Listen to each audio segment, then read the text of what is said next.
Check, check, check, check. Yes, the levels are going. Yes, hello. Hello! Okay, we're here. We're All live. right. We are recording this whole episode all over again because the previous had no audio. All right, my name is George, and with me is Chris, and today we are once again looking at the next 365 days, movie number 3, unfortunately given by Netflix. The movie begins by making us think that Laura is dead because she got shot at the end of the last movie. Common misdirect for a lot of movies to begin like this, especially in sequels. But they don't really stick with it. They just like abandon that idea, this misdirect, in like 5 minutes because I don't know, like did they have a lot of stories to get through? Yeah, it would have been interesting to see Massimo on his own and like what his life would be like after Laura, but instead. Yeah, like the last one ended in a cliffhanger, and then there's no resolution or change from that. Like everyone just moves on 5 minutes into the movie. Like they just forgot that it happened, as if. Instead, what they do kill off, or who they kill off, is the one potential interesting character, which is evil Massimo. My heart was broken right off the bat by this movie. So Massimo's having this like intense mafia meeting with the rival gang and stuff, and I just realized like his shirt is open, so I can see his chest hair. They must be real. They must be so tired of Massimo in the mafia world. This friggin' pretty boy with his perfect hair and his open shirt, just like making angry proclamations about how he's gonna run you out of town and stuff. I know he must just smell of Axe body spray. Caroline and I had this like breakthrough moment where we realized what's going on with Massimo, which is that like, so in this movie they're gonna have a fight and Laura's gonna like now refocus herself on her business, which is just like this bullshit business that Massimo bought her so she could run it for fun, like classic rich people, whatever. And so we realized like the reason that we never see Massimo work and we just like cut to him playing tennis or like yelling at some random guy on the phone or whatever is because just like Massimo gave her a fake bullshit business to keep her busy, the mafia gave Massimo like a fake bullshit mafia gang, and like all these guys that are with him are just like this random crew that they hired, and like, you know, just keep him happy, you know, ride around in the car with him, look tough. Yeah. He likes to think of himself as kind of the big Don, but we'll just just keep him going, and we'll take care of shit on this end. Nawet dla mnie to trąca patologią. Słuchaj, chciałabym ci przypomnieć, że przed chwilą prawie umarłaś, więc może bomba do śniadania to średni pomysł. O ja pierdolę. They talk about nothing for a while, drink immediately, and then we're treated to this scene where Laura walks through her husband having a meeting with the other gang members, and it immediately reminded me of a porn scene with Adriana Chechik. It's very similar in its setup, but that scene with Adriana is a lot better and a lot more interesting because the acting is actually better. Okay, so literally the porn acting is better, and just more proof that Massimo is completely irrelevant in his job, because this is one of the only times we see him have a meeting, and clearly he can just get up and leave. Exactly, and it still continues. So yeah, your theory might be right. Yeah. Also, not that it's like a subtle, like everyone knows where he's going when she walks by him with the black dress and does the thing. Yeah. And then he leaves after her. No one's like, oh, I assume they had to take care of something important with the paperwork on their marriage or something. Like, they're also just in the next room. They can probably just hear them. Like, it's like goes totally silent in the room, and then from the next door it's just baby girl. Bzykałaś się. A przepraszam, po czym to wnioskujesz? Po braku majtek? After they have sex, Olga's like super excited about them having had sex and asks for every kinky little detail, of which there are none, as we've seen, because the details are that they just had sex on the counter. But I also felt a little bit weirded out by this whole thing. I remember there was a bunch of times in the second movie also where they were like, they knew that each other had sex in the house, and they were like, hee hee hee, and like, I don't know if this is just me and maybe I'm super reserved and weird or whatever, but like, as far as like, oh man, you had sex with someone, tell me the details, whatever. I don't really do that anyway, but if I were, like, maybe the first time that someone is like excited about a new partner or something, but like, they've just been together for years, days, a long time. I don't know. Like, they've had a lot of sex, I guess is what I'm saying. That's actually the plot of the films. Like, do they talk about it every time? Where did you get my number? You know, I am who I am. This one phone call is enough for Lara to do the exact thing that she accused and thought Massimo was doing in the second movie, which is cheating in their relationship. And we find out at the end of the last movie that he was completely innocent. In fact, he's been faithful the entire time. Yeah. So Lara is doing the exact thing that she got mad at Massimo for an entire movie. Yeah, and pretty like directly. It's not like she's like telling herself lies about it or how it's gonna work or anything. It's like pretty directly like head straight for him. A hypocrite sometimes is a person in the process of changing, but in this case, she's just a terrible person. I think she might be a terrible person. This was also the beginning of an issue that was a movie-long issue for me, which is that I never knew if it was Nacho or Massimo who she was talking to at any given point, because, like, they sound exactly the same on the phone, and later we're gonna, like, intentionally have intercutting between them, and they now look like the exact same dude also, even more than in the second movie, so because they dress the same, Yeah. I think the biggest problem is that both Massimo and Nacho, the actors, went for the exact same, like, cliche quote-unquote hot guy talking. Yeah, the, like, growly, Yeah, they both went for the exact same thing. Which I do believe that they don't know how to do anything else. But I do believe that the Laura character will go through all her life dating only men who do that voice. That's entirely plausible to me. But yeah, why didn't Nacho could have been like no, I guess he couldn't have. I was gonna say he could have been a sexy guy from another country or something, but he's the other mob, so I guess they are kind of trapped in. Yeah, it's just fetishizing Italian men. Right. That's fair really enough. what it is. Yeah. His name is Nacho.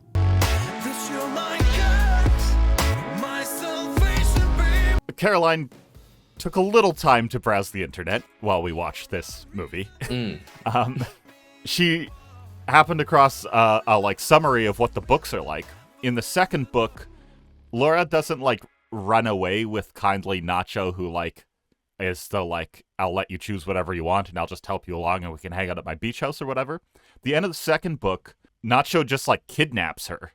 He's like much more in the full-on rival mafia leader role, and he kidnaps her, and finding herself in the same position as in the first movie, kidnapped in some guy's castle again, Lara stays true to herself and now starts to fall for Nacho.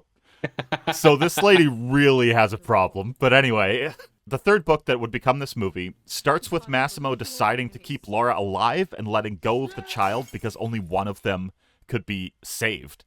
And he doesn't tell Laura.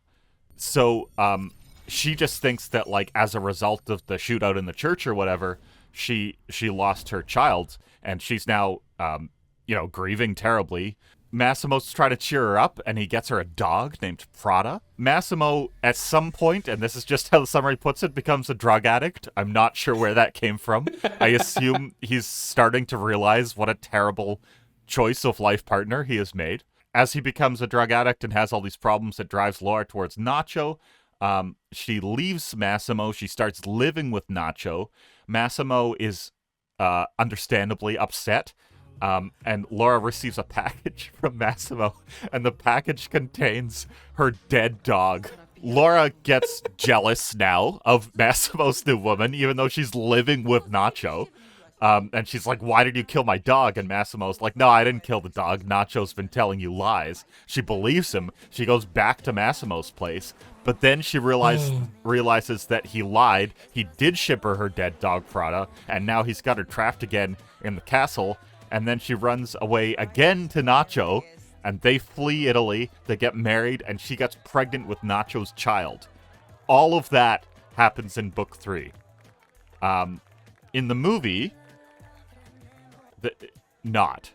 Wow. I mean, that feels like it would have been a much better movie, actually. At least at least there's plot. At least there's story development. Because in this one, there's no reason for the only conflict in this movie to occur.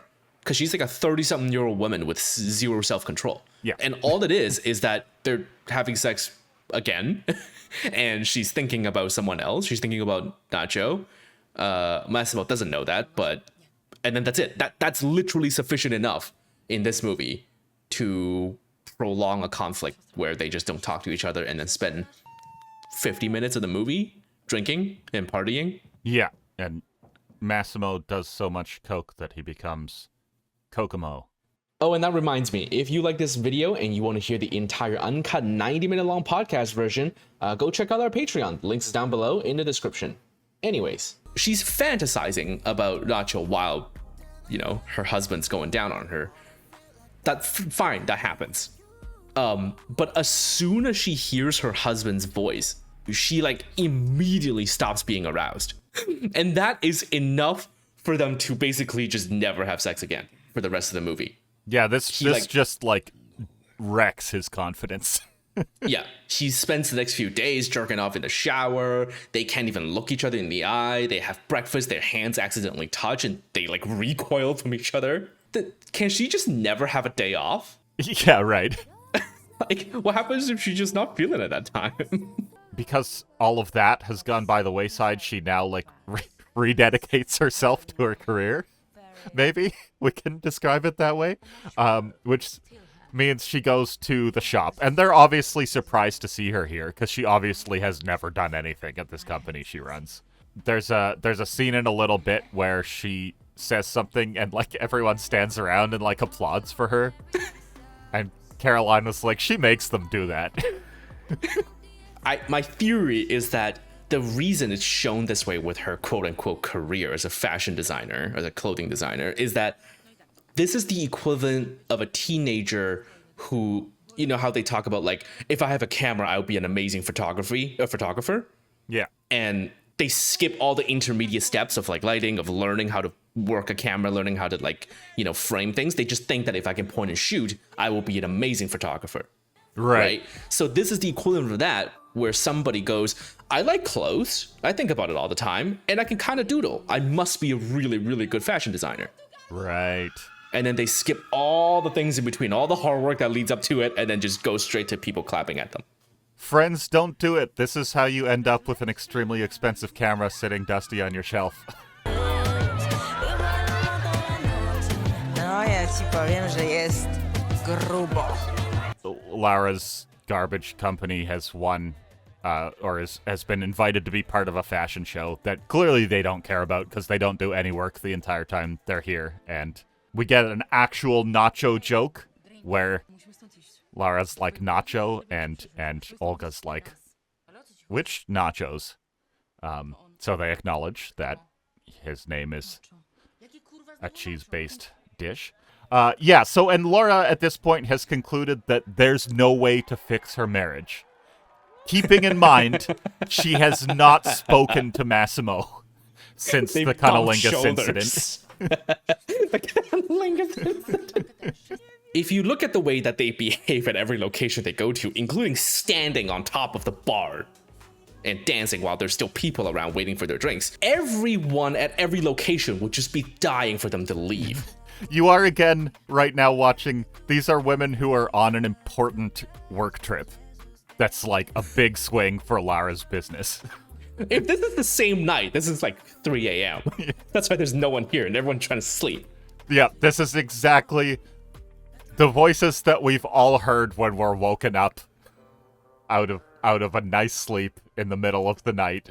Yeah. And there's a shrieking from outside, shrieking and laughter, and lots of use of the word bitch. Yeah. Pani Tortellini w dupę pocałuję! Stay here. Fuck.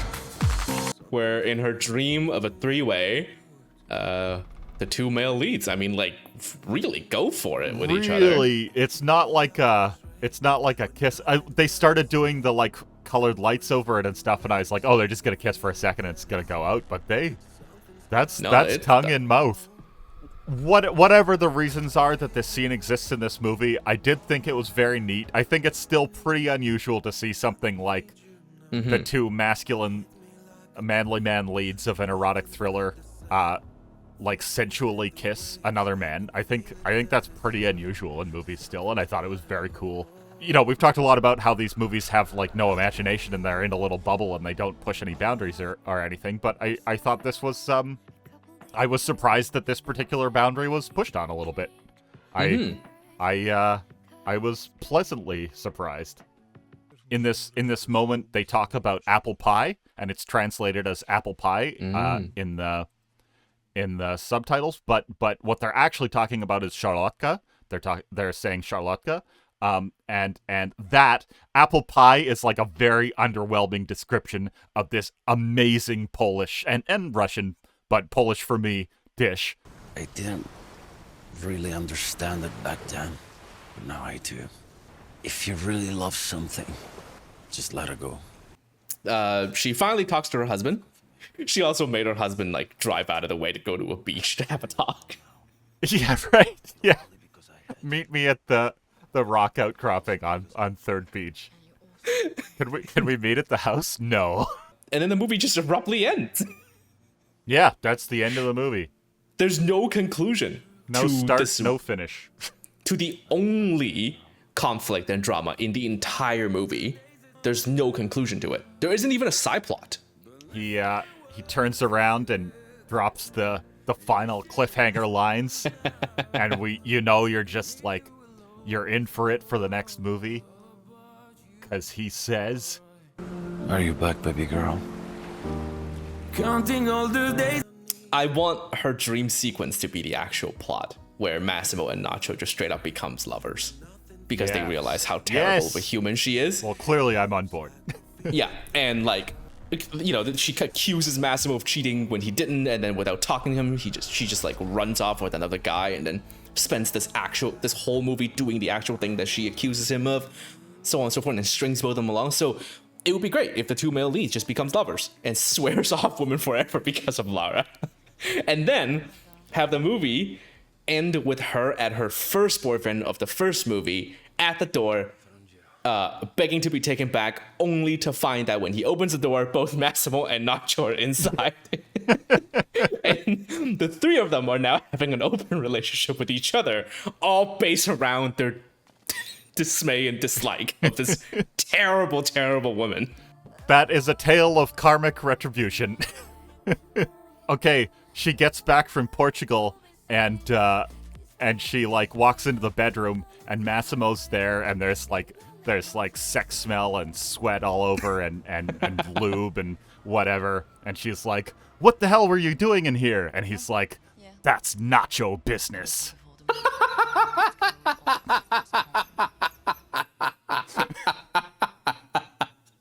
We're done. That's a wrap for the next 365 days.